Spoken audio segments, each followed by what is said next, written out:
I think it is important to highlight some of the differences between what I stand for and what the other candidates in this election stand for. With that said, let me remind the people of California's 30th District about Brad Sherman's voting record. Brad Sherman voted to kill the Glass-Steagall Act. He voted yes on the Commodities Futures Modernization Act. He voted to keep America in the World Trade Organization, and he recently voted for the debt deal, which created the Joint Select Committee on Deficit Reduction, also known as the Super Congress. Brad Sherman also voted for the Patriot Act. He voted for the 9/11 Commissions Act.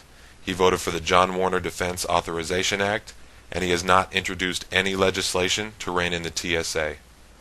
Brad Sherman constantly votes to give hundreds of millions of taxpayer dollars to fund the United Nations and the International Monetary Fund, also known as the IMF.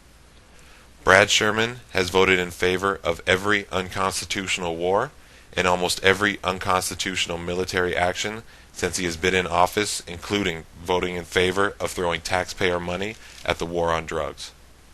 This is just some of the damage that Brad Sherman has done to America and to the American people.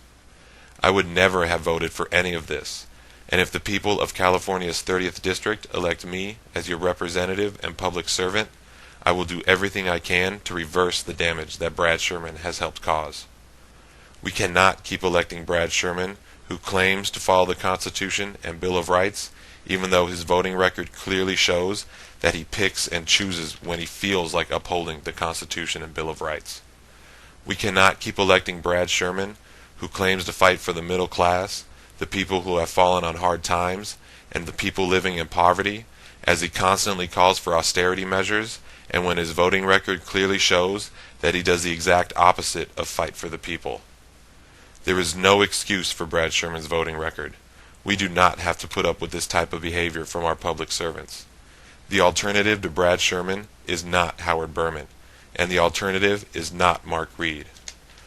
The only candidate in this election that has real solutions, and the only candidate in this election that will never waver from the Constitution and Bill of Rights is me, Vince Gilmore, a constitutional Democrat.